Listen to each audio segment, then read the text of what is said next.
నమస్తే, welcome to STV news. ముందుగా headlines చూద్దాం.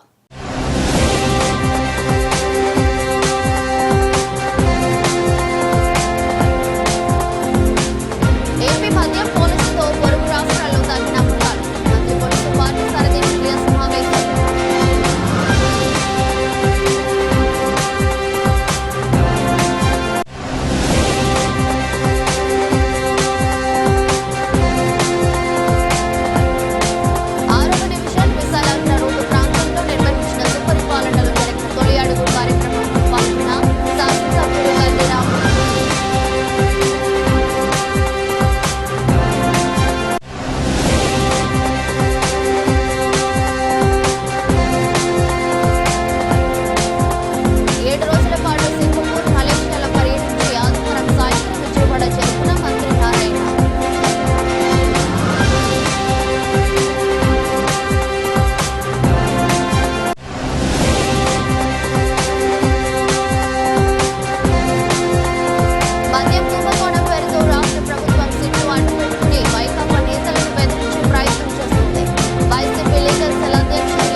పార్టీ ప్రపంచంలోనే అత్యధిక సభ్యత్వం కలిగిన అతిపెద్ద రాజకీయ పార్టీ అని ఆ పార్టీ రాష్ట్ర అధ్యక్షుడు పివిఎన్ మాధవ్ అన్నారు.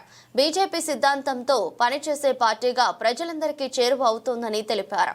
ఏపీ బీజేపీ రాష్ట్ర కార్యాలయంలో ఎన్టీఆర్ జిల్లా అధ్యక్షుడు అడ్డూరి శ్రీరామ్ నేతృత్వంలో ఆదివారం పలువురు ఇతర పార్టీల నుండి బీజేపీ పార్టీలు జాయిన్ అయ్యారు. ఈ సందర్భంగా వైసీపీలో జిల్లా కార్యదర్శిగా పనిచేసిన పత్రి శ్రీనివాస్, హైకోర్టు అడ్వకేట్ ఇస్మాయిల్ బీజేపీలో చేరారు. వారికి పార్టీ కండువా కప్పి సాదరంగా ఆహ్వానించిన మాధవ్ బీజేపీ పెరుగుతున్న ప్రజాభిమానానికి ఇది నిదర్శనమని పేర్కొన్నారు. రాష్ట్రంలో అమలవుతున్న పథకాలన్నీ కేంద్రం అందజేసినవేనని మాధవ్ స్పష్టం చేశారు.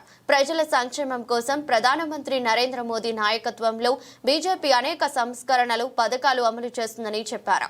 అందుకే రాష్ట్రంలో అనేక మంది బీజేపీలో చేరేందుకు ముందుకు వస్తున్నారని అన్నారు. సెంట్రల్ నియోజకవర్గం నుండి నా పేరు పత్రి శ్రీనివాస్. నేను, నా ఫ్రెండ్స్, నా ఫాలోవర్స్, సోదరిమణులు బీజేపీ పార్టీలో రాష్ట్ర అధ్యక్షుడు రామ్మాధవ్ సమక్షంలో, అడ్డూరి శ్రీరామ్ గారి సమక్షంలో ఈరోజు పార్టీలో జాయిన్ అవుతున్నారు. రాబోయే 28-29 ఎలక్షన్స్లో మళ్ళీ బీజేపీ పార్టీ బలపరిచిన కూటమి అధికారంలోకి వస్తుంది. కేంద్రంలో కూడా మళ్ళీ బీజేపీ పార్టీ వస్తుంది. మళ్ళీ మోడీ గారు, అమిత్ షా గారి అధ్యక్షతతోనే మళ్ళీ ప్రభుత్వం ఏర్పడుతుంది. కేంద్రంలో, రాష్ట్రంలో డబుల్ ఇంజిన్ సర్కార్ నడుస్తుంది. కార్పొరేషన్ కానీ, కౌన్సిల్ కానీ, ఎంపీడీసీ కానీ, జెడ్పీడీసీ కానీ, లోక్సభ కానీ, రాజ్యసభ కానీ ఏ ఎలక్షన్ అయినా బీజేపీదే హవా. ఇట్లు పత్రి Srinivas, Vijayawada central constitution. Bharatiya Janata party Vizianagaram జిల్లా ప్రధాన కార్యదర్శిగా పనిచేసి కొన్ని కారణాల వలన బయటికి వెళ్ళిన నేపథ్యంలో మళ్ళీ పార్టీ పట్ల మక్కువతో ఈరోజు భారతీయ జనతా పార్టీలోకి చేరడానికి ఇక్కడ విచ్చేసినటువంటి బొబ్బిలి శ్రీనివాస్ గారిని సాదరంగా పార్టీ కండువాతో వారిని పార్టీలోకి ఆహ్వానించాల్సిందిగా కోరుతా ఉన్నాం. భారత్ మాతాకి, భారత్ మాతాకి, భారత్ మాతాకి, భారత్ మాతాకి. జిందాబాద్ భారతీయ జనతా పార్టీ.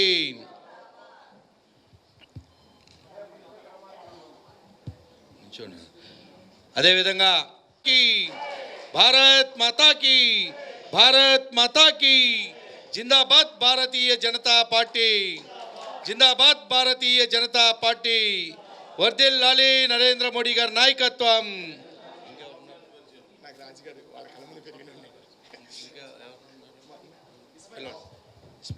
ఇస్మాయిల్ గారు, వారు కూడా హైకోర్టు అడ్వకేట్, వైఎస్ఆర్ కాంగ్రెస్లో పార్టీలో పనిచేసి విసుకెత్తి ఈరోజు భారతీయ జనతా పార్టీలో చేరుతున్నందుకు వారికి కూడా, ఇస్మాయిల్ గారికి కూడా సాదరంగా భారతీయ జనతా పార్టీ కుటుంబంలోకి ఆహ్వానిస్తూ ఉన్నాం.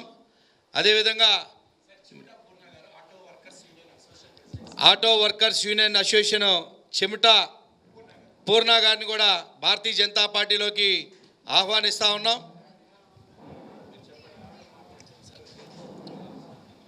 సార్ మా మిత్రుడు ఆవుల సుధీర్ గారు వైఎస్ఆర్సీపీ నుండి మన దగ్గరికి వచ్చారు సార్.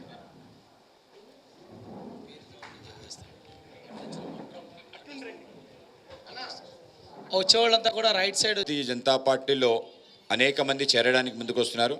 దేశవ్యాప్తంగా ప్రపంచవ్యాప్తంగా అతిపెద్ద పార్టీ భారతీయ జనతా పార్టీ. ప్రపంచంలోనే ఇంత సభ్యత్వం కలిగిన ఏకైక పార్టీ భారతీయ జనతా పార్టీ. సుమారు 21 రాష్ట్రాల్లో డైరెక్ట్గా ఇండైరెక్ట్గా భారతీయ జనతా పార్టీ ప్రభుత్వంలో ఉంది. అలాగే మన ప్రియతమ ప్రధాని నరేంద్ర మోడీ గారు ప్రపంచాధినేతగా ఎలిగి ఇవాళ ప్రపంచంలో భారతీయ జనతా పార్టీ ఏమిటి అని ఆలోచన చేస్తున్నారు. భారతీయ జనతా పార్టీ అంటే అంతిమ వ్యక్తికి ఏవైతే ప్రభుత్వ ఫలాలు అందాలి అని అంత్యోదయ అనే సిద్ధాంతంతో పనిచేస్తున్న పార్టీ. దేశం మొదలు, ఈ దేశంలో పుట్టిన మనందరం కూడా దేశమే ప్రథమం అనుకోవాలి. దేశభక్తయుత పౌరులు రాజకీయ పార్టీలో రావాలని భారతీయ జనతా పార్టీ ఏర్పడింది. ఆ విధంగా దేశం మొదలు, వ్యక్తిగతం పార్టీ తర్వాత వ్యక్తిగతం చివర, party first, nation first, party next, అలాగే చివర సెల్ఫ్ లాస్ట్ అని చెప్పి ఒక సిద్ధాంతంతో పనిచేస్తుంది. కనుక ఆ పార్టీలో ఎవరైతే ఇవాళ చేరారో అందరూ కూడా భారతీయ జనతా పార్టీలో మమేకమై పనిచేయాలి, ఒక కుటుంబంలో సభ్యులుగా రావాలి. ఆ విధంగా మీ అందరినీ కూడా ముందుగా అభినందనలు తెలియజేస్తూ మన పత్రి శ్రీనివాస్ గారికి అలాగే వాళ్ళ బృందాన్ని అందరికీ కూడా ఆహ్వానం పలుకుతున్నాం. అలాగే మా విజయనగరంగా వేదిక మీద ఉన్న పెద్దలందరికీ నమస్కారం. నాతో పాటు వచ్చిన మిత్రులు సోదరులందరికీ ఇప్పటి వరకు వెయిట్ చేసినందుకు ధన్యవాదాలు. భారతీయ జనతా పార్టీ అంటే క్రమశిక్షణ పార్టీ. ఫస్ట్ ఆఫ్ ఆల్ ప్రాంతీయ పార్టీకిను దేశ పార్టీలకి వ్యత్యాసం ఏంటంటే ఈ రకంగా అధ్యక్షుడిని కలవటానికి, జిల్లా అధ్యక్షుడిని కలవటానికి భారత జనతా పార్టీలో అవకాశం ఉంటుంది. గతంలో నేను పనిచేసిన వైఎస్ఆర్సీపీ పార్టీలో విమర్శిస్తున్నానని కాదండి, ఇట్స్ మై పెయిన్. నగరంలో 3 లీడర్స్ ఉన్నారు. ఎప్పుడు వాళ్ళు నాయకులు అవుతారు కానీ రెండవ వ్యక్తిని నాయకునిగా ఎదగనీరు. ఒక కార్యకర్తకు కావాల్సింది ఏంటి? వాడు ఒక ఫ్లెక్సీ వేసుకోవాలి, తిరుపతికి ఏదైనా బ్రేక్ దర్శనం కోరికే, అది కూడా ఆ పార్టీలో దక్కట్ల. రెండో వ్యక్తి కష్టపడి సర్వీస్ చేయాలి అనుకుంటే అవకాశం దొరకదు. మాజీ ముఖ్యమంత్రి వైఎస్ జగన్మోహన్ రెడ్డి గారిని కలవాలంటే అపాయింట్మెంట్ కావాలి. వాళ్ళకి వీళ్ళకి ధనం అర్పించుకోవాలి. అందుకని నేను ఆ పార్టీలో ఫెడప్ అయ్యాను సార్. గతంలో కూడా నేను బీజేపీ పార్టీలో వర్క్ చేశాను, not in AP, Telangana. Adduri Sriramu గారి ఆలోచనతో, ఆయన చెప్పిన గైడెన్స్ ప్రకారంగా ఈరోజు నేను పార్టీలోకి వచ్చి జాయిన్ అవ్వటం జరిగింది నా మిత్ర బృందంతో. పార్టీ ఏం చెప్తే ఆ పని చేయడానికి ఒక క్రమశిక్షణగా, ఒక సోల్జర్గా, ఒక కార్యకర్తగా నేను ముందుండి పనిచేస్తానండి. దేనికైనా నేను ready. Thank you sir for everybody. మద్యం కుంభకోణంలో కొల్లగొట్టిన సొత్తును దాచిపెట్టిన డెన్లు రంపు దృశ్యాలు చూస్తుంటే వైకాపా ప్రభుత్వ హయాంలో ప్రజల ప్రాణాలను పణంగా పెట్టి ఎన్ని వేల కోట్ల రూపాయలు దోచుకున్నారో కళ్ల ముందు కనిపిస్తుందని మంత్రి కొలుసు పార్థసారథి పేర్కొన్నారు. ఇలా లూటీ చేసిన డబ్బుతో ఈ మధ్య ముఠా టన్నుల కొద్ది బంగారం కొనడంతో పాటు విదేశాల్లో మైనింగ్ వ్యాపారం చేసిందని, దుబాయ్లో డొల్ల కంపెనీలు ఏర్పాటు చేసుకుందని ఆరోపించారు. ఈ ముడుపుల సొమ్మునే గత సార్వత్రిక ఎన్నికల్లో వైకాపా అభ్యర్థులకు పంపిణీ చేసి అడ్డదారుల్లో గెలిచేందుకు విశ్వ ప్రయత్నాలు చేసిందన్నారు.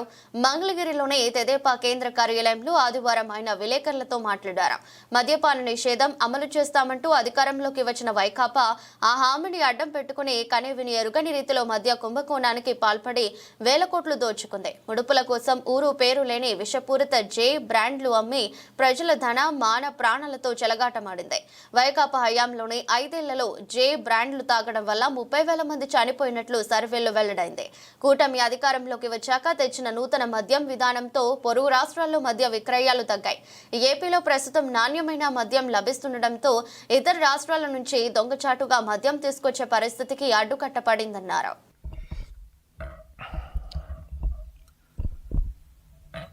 మాట తప్పం మడమ తిప్పం అనే మాటని పదే పదే చెప్తూ ఉంటారు వైఎస్ఆర్ కాంగ్రెస్ పార్టీ నాయకులు.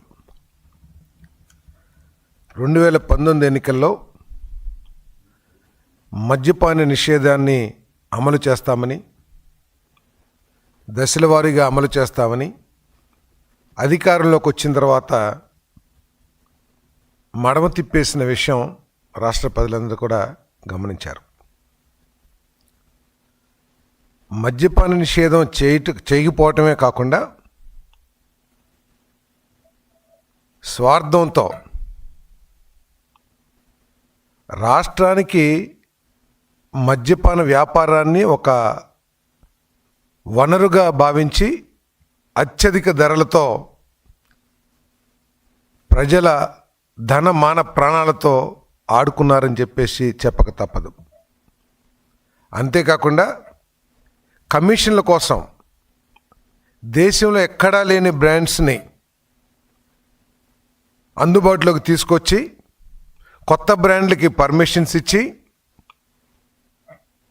ఆ పార్టీలో నాయకులకి సంబంధాలున్న డిస్టిలరీస్కే 60-70% ఆర్డర్స్ ఇచ్చి దీన్ని ఒక ఆదాయ వనరుగా మార్చేసిన విషయం ప్రజలందరూ కూడా గమనించారు. దురదృష్టం ఏమిటంటే కేవలం కమిషన్ల కోసం పేద ప్రజల ప్రాణాలతో ఆడుకోవటం అనేది అత్యంత హేయమైన కార్యక్రమం అని చెప్పేసి కూడా నేను ఈ సందర్భంగా మనవి చేస్తా ఉన్నాను. నేను ఈ బ్రాండ్స్ ఏదైతే వైఎస్ఆర్ కాంగ్రెస్ పార్టీ ప్రభుత్వ హయాంలో ఏదైతే బ్రాండ్లను ప్రవేశపెట్టారో ఆ బ్రాండ్లు సేవించిన దాదాపు 30,000 మంది మరణించారని, 35 లక్షల మంది ఆసుపత్రి పాలయ్యారని చాలా సర్వేసు స్టడీస్ కూడా చెబుతూ ఉన్నాయి. ఇంతకంటే దారుణమైన కార్యక్రమం ఏ ప్రభుత్వం ఈ దేశంలో చేసి ఉంటుందని చెప్పేసి నేను భావించట్లా. బహుశా మేము బాటిల్స్ మీద ముద్రించాం కదా మద్యపానం ఆరోగ్యానికి హానికరం అని చెప్పేసి, వాళ్ళ ఆరోగ్యం పాడవుతుందో లేదో వాళ్ళు చూసుకోవాలి కానీ మాకేంటి సంబంధం, మేము ఏది కావాలంటే అది సప్లై చేస్తాము, మేమేమి ముందు చెప్పుకోకుండా చేయలేదు కదా మద్యపానం సేవించటం ఆరోగ్యానికి హానికరం రాశామని చెప్పేసి చెప్పొచ్చేమో, కానీ ఇది అనైతికమైన కార్యక్రమం గత ప్రభుత్వం చేసిందని చెప్పేసి నేను ఈ సందర్భంగా నేను మనవి చేస్తా ఉన్నాను. మద్యం అంటే మద్యంలో ఆల్కహాల్ ఉంటుందని చెప్పేసి ఎవరైనా భావిస్తారు, కానీ ఆ మద్యంలో ప్రభుత్వం సరఫరా చేసే మద్యంలో, ఎందుకంటే మద్యం వ్యాపారం అంతా కూడా రాష్ట్ర ప్రభుత్వ నేతృత్వంలోనే జరుగుతుందనేది విషయం అందరికీ తెలిసిందే. ఆ ప్రభుత్వం సరఫరా చేసే మద్యంలో ఆల్కహాల్తో పాటు విషపూరితమైన రసాయనాలు పైరోగలాల్, డైఇథైల్ థాలేట్. 5 ఏళ్ల పాలనలో రాష్ట్రాన్ని సర్వనాశనం చేసిన జగన్ వేల కోట్ల ప్రజాధనాన్ని దోచుకున్నారని తెలుగుదేశం శాసనసభ్యుడు గద్దె రామ్మోహన్ మండిపడ్డారు. లిక్కర్ కుంభకోణంలో సిట్ అధికారులు కోట్లాది రూపాయలను వెలికితీస్తున్నా మాకు సంబంధం లేదంటూ వైసీపీ నేతలు బుకాయించే ప్రయత్నం చేస్తున్నారని దుయ్యబట్టారు. ఇచ్చిన హామీలను అమలు చేసుకుంటూ వస్తున్న ఘనత సీఎం చంద్రబాబు కూటమి ప్రభుత్వానికి దక్కుతుందని గద్దె కితాబిచ్చారు. విజయవాడ తూర్పు నియోజకవర్గం 6వ డివిజన్ విశాలాంధ్ర రోడ్డు ప్రాంతంలో నిర్వహించిన సుపరిపాలనలో జరిగిన తొలి అడుగు కార్యక్రమంలో శాసనసభ్యులు గద్దె రామ్మోహన్ పాల్గొన్నారు.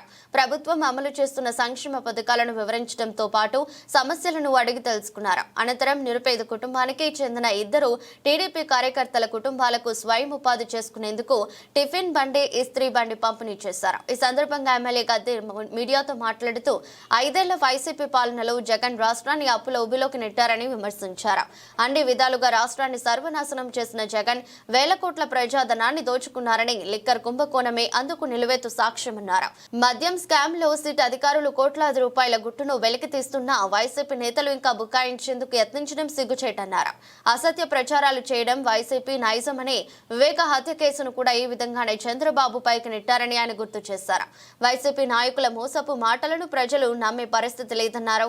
రాష్ట్ర అభివృద్ధి సంక్షేమమే కూటమి ప్రభుత్వ లక్ష్యమని ఎమ్మెల్యే గద్దే స్పష్టం చేశారు. నోట్లు కట్టలు గుట్టలు వాళ్ళ మనుషులే వాటి మధ్యలో నిలబడి మాట్లాడిన మాటలు ఒకటి కాదు రెండు కాదు అనేకమైన వీడియోలు వాళ్ళ సిట్టు బయటకు తీస్తే దాన్ని కూడా బోకరించే పరిస్థితికి వైఎస్ఆర్సీపీ పార్టీ ఉంది. అంటే ఈ బోకరించడం అదేం కొత్త ఏమి కాదు. స్వయాన రాజశేఖర రెడ్డి గారు తమ్ముడైన వివేకానంద రెడ్డి గారు అత్యంత దారుణంగా గొడ్డలితో నరికి చంపితే దాన్ని హార్ట్ అటాక్ అని చెప్పి ప్రచారం చేశారు. ఆ తర్వాత చంద్రబాబు గారు చంపారని చెప్పి ప్రచారం చేశారు. చివరికి ఆ కుటుంబ సభ్యులు చంపినట్టుగా తేలింది. అలాగే ఇవాళ ఒక్కసారి కాదు, ఇవాళ ఎక్కడో ఒక మిల్లులో పాతరేసి దాచిన డబ్బుల్ని అరెస్ట్ చేసిన వాళ్ళు దాని యొక్క అవి ఎక్కడున్నవని అడ్రస్ తీసుకెళ్ళి చూపిస్తే అక్కడ తీస్తే ఉన్న దొరికిన డబ్బులు, లేదా కొన్ని చోట్ల ఆయనకి వీడియోలు చూపించారంట. జగన్మోహన్ రెడ్డి గారికి వీడియోలు డబ్బులు మూటలని లేదా డబ్బులు గుట్టలు చూపించారంట. అన్ని ప్రత్యక్ష సాక్ష్యాలున్న అబద్ధాలు చెప్పడానికి ప్రయత్నం చేస్తున్నారండి. నేను ప్రజలు కోరుతా ఉన్నాను, ఆ వీడియోలు చూశాక కూడా ఇవాళ జగన్మోహన్ రెడ్డి గారు చెప్పే మాటల్ని ఇంకా నమ్మే పరిస్థితిలోనే వాళ్ళు పిచ్చి ఆలోచనతో మాట్లాడుతున్నారా లేదా మీరు నమ్ముతున్నారా కొంచెం ఆలోచించుకోవాల్సిన అవసరం ఉంది. ఇవాళ ఆ సంపద అంతా ఎవరిది? ప్రజలది, రాష్ట్రానికి. ఇవాళ రాష్ట్రం అప్పుల ఆంధ్రప్రదేశ్గా అయ్యింది అంటే నిండా అప్పులు చేసే పరిస్థితి గత ప్రభుత్వం చేయటమే కాకుండా ఇప్పుడు కూడా అప్పులు చేయాల్సిన అవసరం వస్తుందంటే మన రాష్ట్ర ఖజానాన్ని దోచేసిన విధానం, ఈ డబ్బులన్నీ కూడా ఎక్కడో పాత్రలేసిన విధానం, లేదా విదేశాలకు తరలించి ఒక ఫ్లైట్ ఆయన విదేశానికి వెళుతూ స్పెషల్ ఫ్లైట్లో ఆడిచ్చిన రూట్ రాజుగారు ఒక శ్రీనివాసరాజు గారు ఒక మంచి ఉద్దేశంతో గత ప్రభుత్వంలో అన్ని వ్యవస్థలు చిన్నాభిన్నమైనని, ఎస్పెషల్లీ రియల్ ఎస్టేటు రంగం కుదేలైపోయి అనేక మంది అప్పులు పాలయ్యారని చెప్పి ఆయన ఈ ప్రభుత్వం, అప్పుడున్న ప్రభుత్వం జగన్మోహన్ రెడ్డి గారి ప్రభుత్వం ఓడిపోతే కొత్త ప్రభుత్వం వస్తే నేను కాలినడకన ప్రతి సంవత్సరానికి ఒకసారి వస్తానని చెప్పి మొక్కుని చిత్తశుద్ధితో ఆ రోజున మేమందరం కూడా ఆయన చేస్తున్న కార్యక్రమం అభినందనలు తెలియజేయడం జరిగింది. ఆయన చక్కగా నడకను పూర్తి చేసి దేవుడి దగ్గరికి వెళ్ళి దేవుడిని మనస్ఫూర్తిగా పూజ చేసుకుని రావడం జరిగింది. మరలా సంవత్సరం కాదు, ఆయన అనుకున్నట్టుగానే ప్రతి సంవత్సరం వెళ్తాను అనుకున్నట్టుగానే మరలా ఈ సంవత్సరం కూడా ఈ రోజున ఆయన పాదయాత్ర ప్రారంభమైనందుకు ఆయన పాదయాత్ర బాగా సాగాలని, అక్కడ దేవుడు ఆయన్ని చల్లగా ఆశీర్వదించాలని, ఈ ప్రభుత్వాన్ని కూడా దేవుడు ఆశీస్సులు అందించాలని చెప్పి మనస్ఫూర్తిగా కోరుకుంటూ శ్రీనివాసరాజు గారికి నేను ప్రత్యేకమైన అభినందనలు కూడా తెలియజేస్తున్నాను. రామ్మోహన్ గారు సూపర్ పరిపాలనలో తొలి అడుగు కార్యక్రమంలో భాగంగా స్థానిక 6వ డివిజన్లో పర్యటిస్తున్నారు. ఈ రోజున ప్రభుత్వం ఇచ్చే కార్యక్రమాలు కాకుండా స్థానికులు ఏదైతే ఇబ్బందుల్లో ఉన్నారో వాళ్ళకి ఆర్థిక పరంగా కానివ్వండి, లేదంటే విద్యాపరంగా కానివ్వండి, వాళ్ళకి చేదోడు వాదోడుగా ఉంటూ అదే భాగంలో ఈ రోజున కాకరాల పద్మావతి అనే ఆవిడికి టిఫిన్ బండి, అలాగే ఇంకో కార్మికుడికి ఇస్త్రీ బండి ఇవ్వడం జరిగింది. ప్రతిరోజు కూడా నిత్యం ప్రజల్లో ఉండే మా గద్దె రామ్మోహన్ గారికి అనునిత్యం కూడా కొండ ప్రాంతాల్లో అనేక సమస్యలు ఎదురవుతూ ఉంటాయి. మేము ఇచ్చే సూపర్ 6లో కాకుండా విడిగా ప్రైవేటు కొన్ని ఇక్కడ ప్రాబ్లమ్స్ ఎదురైనాయి. టిడ్కో ఇల్లు గత 5 ఏళ్ళలో మేము కట్టిన తర్వాత అలా మూలబడేశారు. ఇక్కడ స్థానికులు అడగడం జరిగింది. వాళ్ళకి రేపు అక్టోబర్లో కానీ నవంబర్లో కానీ పూర్తి చేసి ఇస్తామని చెప్పి ఎమ్మెల్యే గారు భరోసా ఇచ్చారు. అదేవిధంగా చాలామంది అర్హులకు కూడా పెన్షన్లు తీసేయడం జరిగింది గత 5 ఏళ్ళలో. వాళ్ళను కూడా మేము నోటిఫై చేసి వాళ్ళందరూ ఫోన్ నెంబర్లు తీసుకున్నాము. మా ప్రభుత్వం, ఎన్డీఏ ప్రభుత్వం ఆ కార్యక్రమానికి శ్రీకారం చుట్టంగానే వాళ్ళందరికీ కూడా మళ్ళీ పెన్షన్లు ఇచ్చి వాళ్ళ జీవితాల్లో వెలుగు నింపే దిశగా అభివృద్ధి సంక్షేమం ఒకే సమపాలలో నడిచే విధంగా ఎన్డీఏ ప్రభుత్వం ముందుకెళ్తుందని చెప్పి ఈ సందర్భంగా తెలియజేస్తుంది. 7 రోజుల పాటు సింగపూర్, మలేషియాలో మంత్రి నారాయణ పర్యటించి ఆదివారం సాయంత్రం విజయవాడ చేరుకున్నారు. అమరావతి రాజధాని నిర్మాణానికి సంబంధించి అనువైన పద్ధతులను మంత్రి బృందం అధ్యయనం చేసింది. భవన నిర్మాణాలు, రోడ్లు, మౌలిక వస్తువులు, రోడ్డు రవాణా, కన్వెన్షన్ సెంటర్లు, వేస్ట్ మేనేజ్మెంట్ ప్లాంట్లు, పార్కులను మంత్రి బృందం పరిశీలించింది. సింగపూర్, మలేషియాలోనే బెస్ట్ ప్రాక్టీస్ ను అమరావతి నిర్మాణంలో ఉపయోగించే యోచన చేస్తున్నారు.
ఏడాది కాలంలో సీఎం చంద్రబాబు ఎన్నో అభివృద్ధి సంక్షేమ కార్యక్రమాలు అమలు చేస్తూ సుపరిపాలన అందించారని విజయవాడ ఎంపీ కేశినేని శివనాథ్ చిన్ని అన్నారు.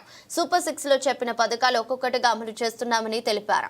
పార్టీ కార్యాలయంలో నిర్వహించిన పుట్టినరోజు వేడుకల్లో పాల్గొన్న శివనాథ్ నాయకులు, కార్యకర్తల సమక్షంలో కేక్ కట్ చేశారు. ఈ సందర్భంగా పార్టీ నేతలు, కార్యకర్తలు ఆయనకు జన్మదిన శుభాకాంక్షలు తెలిపారు. విజయవాడ ఎంపీ కేశినేని శివనాథ్ జన్మదిన వేడుకలను తెలుగుదేశం శ్రేణులు ఘనంగా నిర్వహించారు. గురునానక్ కాలనీలోని ఎన్టీఆర్ భవన్ లో నిర్వహించిన కార్యక్రమానికి పార్టీ ముఖ్య నేతలు, వివిధ ప్రాంతాల నుంచి పెద్ద ఎత్తున తరలివచ్చిన కార్యకర్తలు, అభిమానులు ఎంపీ చిన్నికి పుట్టినరోజు శుభాకాంక్షలు తెలిపారు. టీడీపీ శ్రేణుల సమక్షంలో కేశినేని చిన్ని బర్త్డే కేక్ కట్ చేశారు.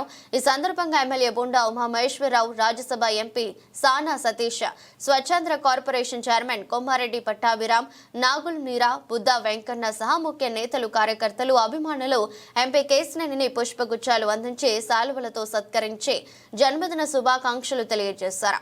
అనంతరం ఎంపీ మాట్లాడుతూ అన్నదాత సుఖీభవ ద్వారా తొలి విడతగా కేంద్రం అందించిన 2,000, రాష్ట్ర ప్రభుత్వం తరపున 5,000, మొత్తం 7,000 రూపాయలను రైతుల ఖాతాల్లో జమ చేసినట్లు తెలిపారు. మనము నిన్న 2 బృహత్తరమైన కార్యక్రమాలు ఆంధ్రప్రదేశ్ చేసుకుంది. అన్నదాత సుఖీభవ తరపున కేంద్ర ప్రభుత్వం 2,000 రూపాయలు, రాష్ట్ర ప్రభుత్వం 5,000 రూపాయలు ప్రతి రైతుకి అకౌంట్లో డిపాజిట్ అవుతుంది. వాళ్ళ ఆంధ్రప్రదేశ్లో ఉన్న రైతుల కళల్లో ఆనందం చూడటం జరిగింది. ఇటువంటి ఆనందకాల రావాలనే గౌరవ ముఖ్యమంత్రి నారా చంద్రబాబు నాయుడు గారు గత సంవత్సర కాలం నుంచి ఎన్నో సంక్షేమ అభివృద్ధి కార్యక్రమాలు చేస్తున్నారు. వాళ్ళ మేము సూపర్ 6లో చెప్పిన అన్ని పథకాలని ఒక్కొక్క దాన్ని తీర్చుకుంటూ వస్తున్నాం. ముందుగా అధికారంలో రాగానే పెన్షన్ మొదలుపెట్టాం, ఆ తర్వాత అన్నా క్యాంటీన్లు మొదలుపెట్టాం, గ్యాస్ బండ్, మహిళలకు ఉచిత గ్యాస్ బండ్ ఇవ్వడం మొదలుపెట్టాం. నిన్న మనం రైతులందరికీ కూడా 6,000 రూపాయలు వాళ్ళ అకౌంట్లో వేయటమే కాకుండా ముఖ్యంగా ఇవాళ చదువుకునే పిల్లలందరికీ కూడా తల్లికి వందనం కార్యక్రమంలో ప్రతి ఒక్కరికి ఎంతమంది ఉంటే అంత 15,000 రూపాయలు వేసి ప్రతి ఒక్క ఆడబడుచు యొక్క ఆనందం వ్యక్తం చేస్తున్నారు. అటువంటి కార్యక్రమాలన్నీ ఈ గత సంవత్సర కాలంలో తెలుగుదేశం ప్రభుత్వంలో చేయడం, అన్నిటికన్నా ముఖ్యంగా విజయవాడ నగరం నిన్న మనం చూస్తే నితిన్ గడ్కరీ గారు వచ్చారు. నితిన్ గడ్కరీ గారి ఆధ్వర్యంలో గౌరవ ముఖ్యమంత్రి నారా చంద్రబాబు నాయుడు గారి అధ్యక్షతన నిన్న ఆఫీసర్స్, ఎంపీల రివ్యూ మీటింగ్ జరిగింది. ముందు ఆ రివ్యూ మీటింగ్లో మేము ఎప్పటి నుంచో కళ్ళకంటున్న Vijayawada Hyderabad road 6 lane and 8 lane road మొన్నటి వరకు ఔటర్ రింగ్ రోడ్డు వరకే ఉండేది, అంటే నందిగామ ప్రాంతం వరకే ఆపారు. గత 4 రోజుల క్రితం దాన్ని గొల్లపూడి వరకు తీసుకురావడం జరిగింది. నిన్న ముఖ్యమంత్రి గారి ఆధ్వర్యంలో గౌరవ నితిన్ గడ్కరీ గారిని విజయవాడ పున్నమి ఘాటు దాకా కూడా నేషనల్ హైవే ఎక్స్టెండ్ చేయాలి, మీ వల్లే మాకు కనకదుర్గమ్మ గుడి దగ్గర ఫ్లైఓవర్ వచ్చింది, ఇది కూడా పూర్తి చేయాలంటే వారు వెంటనే అప్పటికప్పుడు అధికారులకి పొన్నమికాడు దాకా వేయమని చెప్పి ఉత్తర్వులు జారీ చేయడం జరిగింది. అంతేకాకుండా విజయవాడ మచిలీపట్నం కూడా 6 లేన్స్కి నిన్న శంకుస్థాపన జరిగింది. ఈ విధంగా చూసుకుంటే విజయవాడ పట్టణం, విజయవాడ నగరానికి ట్రాఫిక్ సమస్యలు అతి త్వరలో తీరబోతున్నాయి. ఇటువంటి కృషి చేసిన నితిన్ గడ్కరీ గారికి, అంతేకాకుండా గౌరవ ముఖ్యమంత్రి నారా చంద్రబాబు నాయుడు గారికి, గౌరవ ఉప ముఖ్యమంత్రి పవన్ కళ్యాణ్ గారికి, మా యువనేత నారా లోకేష్ గారికి, మా ఎమ్మెల్యేలకి, మా నాయకులకి, కార్యకర్తలకి అందరికీ పేరు పేరున ధన్యవాదాలు తెలుసుకుంటున్నాం.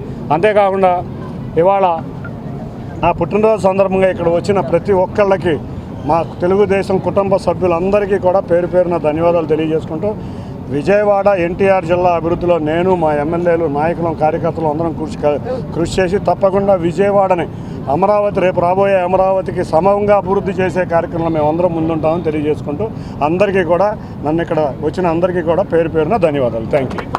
మద్యం కుంభకోణం పేరుతో రాష్ట్ర ప్రభుత్వం సిట్ను అడ్డుపెట్టుకుని వైకాపా నేతలను బెదిరించే ప్రయత్నం చేస్తుందని వైసీపీ లీగల్ సెల్ అధ్యక్షులు ఎం మనోహర్ రెడ్డి విమర్శించారు. టీడీపీ ప్రభుత్వానికి ప్రజలు చర్మగీతం పాడే రోజులు వస్తున్నాయని ఆయన ఎద్దేవా చేశారు. అవి కోర్టు ప్రొడ్యూస్ చేశారు. కోర్టు ప్రొడ్యూస్ చేసిన సందర్భంగా తర్వాత వెంటనే రాజ్ కసిరెడ్డి ఒక పిటిషన్ వేసి,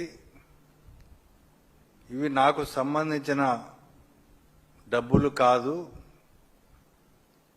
వాళ్ళు తీగల విజయేందర్ రెడ్డి అంటే సులోచన ఫామ్ హౌస్ యజమాని, వాళ్లకు ఇంజనీరింగ్ కాలేజెస్ ఉన్నాయి, అదేవిధంగా రాష్ట్ర వ్యాప్తంగా, దేశవ్యాప్తంగా డయాగ్నోస్టిక్ సెంటర్స్ ఉన్నాయి, హాస్పిటల్స్ ఉన్నాయి. వాళ్ళు ఎప్పటి నుంచినో వందల కోట్ల కొద్దీ టర్నోవర్లు చేస్తున్నారు. వాళ్ళు నాకు బినామీలు అని చెప్పి సిట్టు చెప్పడం అనేది చాలా బాధ కలిగిస్తుంది. నా వయసు 43 సంవత్సరాలు అయితే వాళ్ళు 45-50 సంవత్సరాలుగా వ్యాపారాల్లో ఉన్నవాళ్ళు. అప్పటి భూములు నువ్వు కూడా అటాచ్ చేస్తే అవి నా భూములు అని చెప్పి నా బినామీలుగా వాళ్ళని చిత్రీకరించడం అనేది చాలా బాధాకరం అని చెప్పి తన ఆవేదనను, వేదనను రోధిస్తూ కోర్టులో చెప్పడం జరిగింది. తర్వాత దీంట్లో ఇంకొక ట్విస్ట్ ఏంటంటే, ఈ 11 కోట్లు సీజ్ చేసింది వరుణ్ కుమార్ అనే వ్యక్తి ఇచ్చిన ఇన్ఫర్మేషన్ మేరకు సులోచన ఫామ్ హౌస్లో మేము సీజ్ చేశామని సిట్ వాళ్ళు చెప్తా ఉన్నారు. మరి ఇది ఎఫ్ఐఆర్ కట్టింది ఇప్పుడు 23/9/2024లో. తర్వాత వరుణ్ కుమార్ అనే వ్యక్తిని ఎప్పుడు ఎగ్జామిన్ చేశారు సిట్ వాళ్ళు? 21/12/2024. ఆ రోజు 160 కింద సిఆర్పిసి కింద నోటీస్ ఇచ్చారు. ఏది మీరు విట్నెస్గా రావాల్సి ఉంది రండి అని. ఆయనతో సాక్ష్యం తీసుకున్నారు, రికార్డు రాసుకున్నారు, ఆయన ఏమేమి చెప్పింది రాసుకున్నారు. రాసుకున్న దాన్నే 161 స్టేట్మెంట్ను కోర్టులో వేయడం జరిగింది.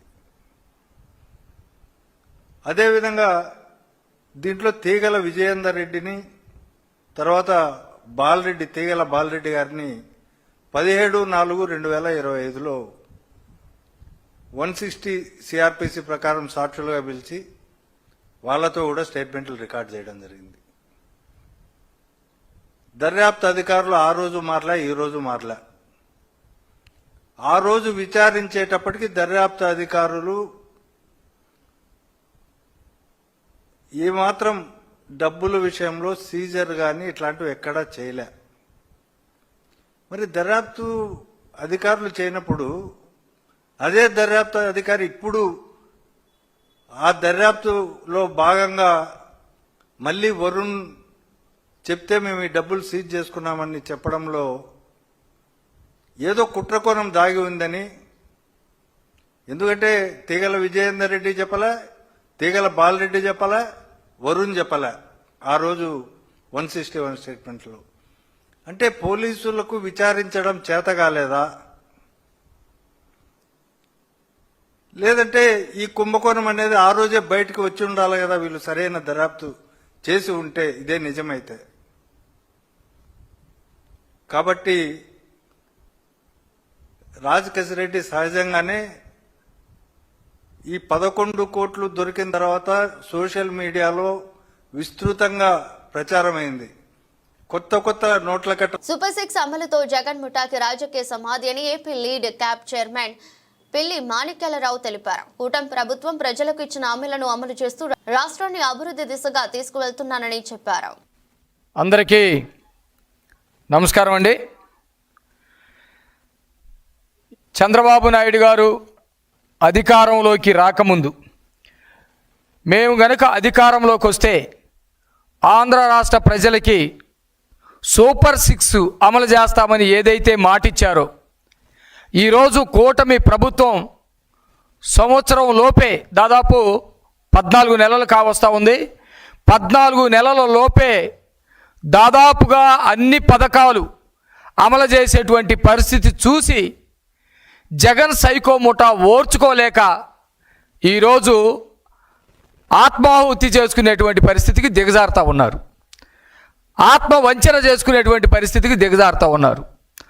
రాష్ట్ర ప్రజలు గమనిస్తున్నారే అనే ఏమాత్రం సోయ లేకుండా ఒక పక్కన రాష్ట్ర ప్రజలు ఈ సూపర్ 6 పథకాలన్నీ అనుభవిస్తున్నారని కొంచెం కూడా జ్ఞానం లేకుండా మీడియా ముందుకొచ్చి అబద్ధపు కారు కోతలు కోస్తూ ఉన్నటువంటి పరిస్థితి ఉంది.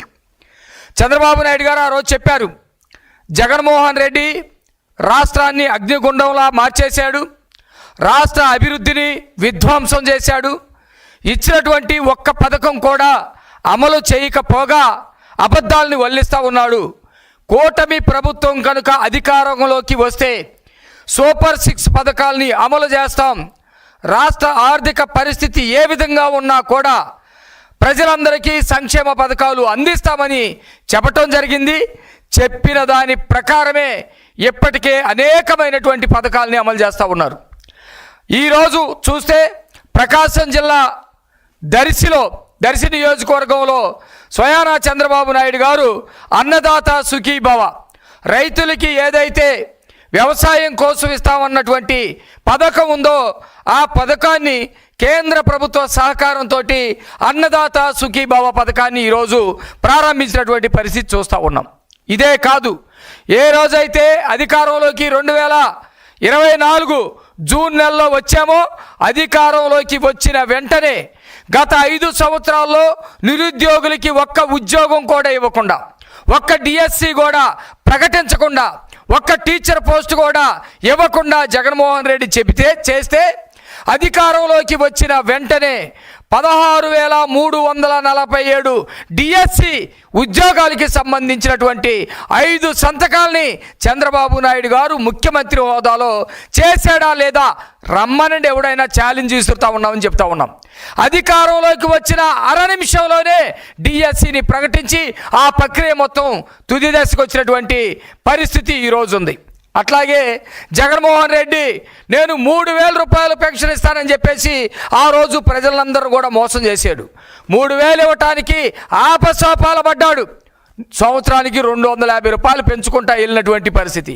కానీ సూపర్ 6లో భాగంగా మేము గనక అధికారంలోకి వస్తే 4,000 రూపాయలు పెన్షన్ ఇస్తామని ఆ రోజు చంద్రబాబు నాయుడు గారు ప్రకటించారు. ప్రకటించిన దాని ప్రకారమే అధికారంలోకి వచ్చిన మొదటి నెల నుండే 4,000 రూపాయలు పెన్షన్ ఇస్తా ఉన్నాడు. అది కూడా కాక ఎప్పుడైతే ప్రకటించినటువంటి 3 నెలలు కూడా కలిపి 4,000 రూపాయల చొప్పున ఇచ్చినటువంటి ఘనత ఈ కూటమి ప్రభుత్వాన్ని. ఎక్కడా కూడా ఒక్క మాటలో కూడా తేడా లేదు. చాలా స్పష్టమైనటువంటి హామీ, 4,000 ఇస్తాము, అధికారంలోకి వస్తే పెన్షన్ అన్నారు, 4,000 రూపాయలు ఇవ్వటం జరిగింది. వికలాంగులకి 6,000 అన్నాము, 6,000 ఇవ్వటం జరిగింది. ఎవరైతే బెడ్కే పరిమితమైనటువంటి వికలాంగులు ఉంటారో వాళ్ళకి 15,000 రూపాయలు అన్నాము, 15,000 రూపాయలు ఇస్తా ఉన్నటువంటి పరిస్థితి. ఇది కూడా సూపర్ 6లో భాగమే. అట్లాగే సూపర్ 6లో భాగంగా ప్రతి మహిళకి 3 సిలిండర్లు ఇస్తామని చెప్పి ఆ రోజు ఏదైతే నవంబరు 2వ తారీఖు ఉందో దీపావళి నాడే దీపం 2 పథకం కింద ఉచిత గ్యాస్ సిలిండర్లు 3 ఇచ్చినటువంటి పరిస్థితి ఉంది. అప్పుడు గతంలో జగన్మోహన్ రెడ్డి అధికారంలోకి వస్తానే విధ్వంసం అయినటువంటి పరిపాలన మనం చూసాం. అన్నా క్యాంటీన్లు పేదలకి తిండి పెట్టేటువంటి అవి. వార్తలు ముగించే ముందు మరోసారి హెడ్లైన్స్.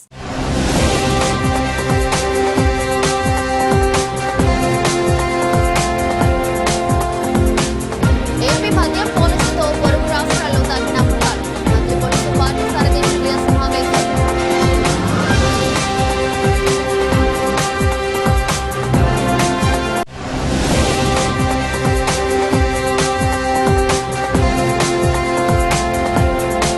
ఆరవ డివిజన్ విశాలాంధ్ర రోడ్డు ప్రాంతంలో నిర్వహించిన సుపరిపాలనలో జరిగిన తొలి అడుగు కార్యక్రమంలో పాల్గొన్న శాసనసభ్యులు గద్దె రామ్మోహన్.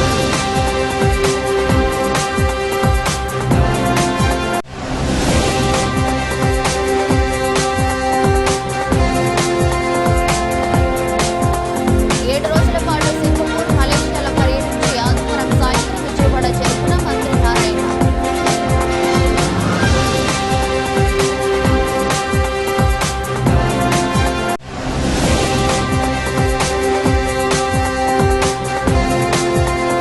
మద్యం కుంభకోణం పేరుతో రాష్ట్ర ప్రభుత్వం సిట్టు అడ్డుపెట్టుకుని వైకాపా నేతలను బెదిరించే ప్రయత్నం చేస్తుంది.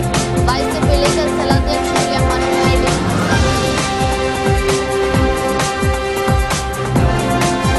ఇది రోజు బులెటిన్. మరో బులెటిన్లో మళ్ళీ కలుద్దాం. అంతవరకు సెలవు. నమస్కారం.